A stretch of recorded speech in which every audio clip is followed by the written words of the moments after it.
Hi guys! For today's vlog, maglilinis nga tayo ng ating bahay at medyo malikabok na nga dito sa amin. Araw-araw naman kami naglilinis dito pero dahil nga sobrang init ng panahon ngayon at medyo maalikabok nga. Kaya talagang napakatindi ng alikabok nga na napasok dito sa loob ng bahay namin. Hindi ko sana talaga ito lilinisin dahil nga napakainit ng panahon. Konting galaw ko nga lang ay talagang sobrang pawis na ako at halos maligo na nga ako sa pawis. Pero kasi kaysa naman maligo kami sa alikabok ay talagang pagtsatsagaan ko na to kahit maligo ako sa pawis.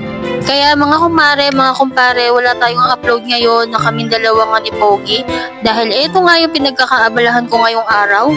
At ito naman yung salamin nga namin na to, hindi lang siya halata sa video pero sobrang kapal ng alikabok nito kung makikita nyo lang sa personal.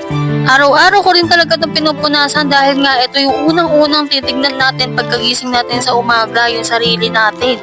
Pero talagang napakalapitin niya sa alikabok kaya wala tayong magagawa kundi linisin lang din yan araw-araw. Sa paglilinis nga lang ng salamin at ng mga divider at mga appliances ay yan lang naman din ang aking ginagamit, wala nang iba kundi ang Seaways nga. Bukod sa napakadali nga nitong gamitin ay napakabango nga nito. Kung dati nga ay sabon nga lang at Sunrox yung ginagamit natin sa paglinis ng bahay, pero ito talagang napaswitch nga ako dito dahil napakabango nga nito. Ito lang nga yung ginagamit ko sa mga pader nga namin na medyo makapit nga ang dumi dahil konting spray mo nga lang dito, hindi mo na siya kailangan ibabad na parang ganito. Kaya Seaways baka naman. Chares!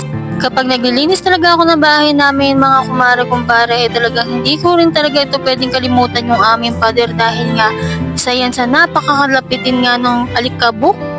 At ayan nga, medyo maaliwalas na konti at malinis na nga ang bahay kahit papano at medyo makintab na rin nga ang aming mga pader. Pero hindi pa natatapos dito dahil malawak-lawak nga itong aming bahay at ayun pa lang yung part na yun na nalilinis ko.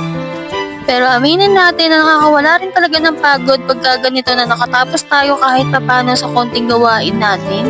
Pero hindi pa rin talaga yan totaling tapos dahil nga meron pa dito sa kusina. At meron pa rin talagang kwarto at yung pinaka-kusina namin sa dulo pero sa susunod na lang siguro natin yun ipopost dahil medyo mahaba na rin nga itong video na ito. At ito nga, nandito naman na nga tayo sa aming kusina. Ito talaga yung pinaka-kusina namin. Bukod pa yung dirty kitchen namin. Baka sa susunod na nga lang yung dirty kitchen na ibibideo ko para mapakita ko sa inyo kung gaano rin yun karumi. At ito nga, hindi ko na alam kung saan ko ito lalagay itong mga ito dahil sobrang sakit na nga nito sa mga mata ko na para bang araw-araw na lang silang makalat na kahit araw-araw na ko naman din silang nililinis. At alam nyo ba mga kumare-kumpare, ito rin talaga yung pinaka-problema ko araw-araw itong lababo na ito dahil nga palagi na lang may mga bugwit na nagdadaan dito.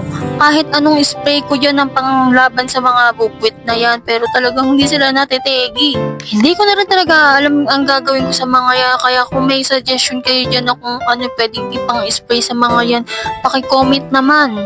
At ito na nga from this to this. Ito lang muna mga kumare, sa susunod ulit.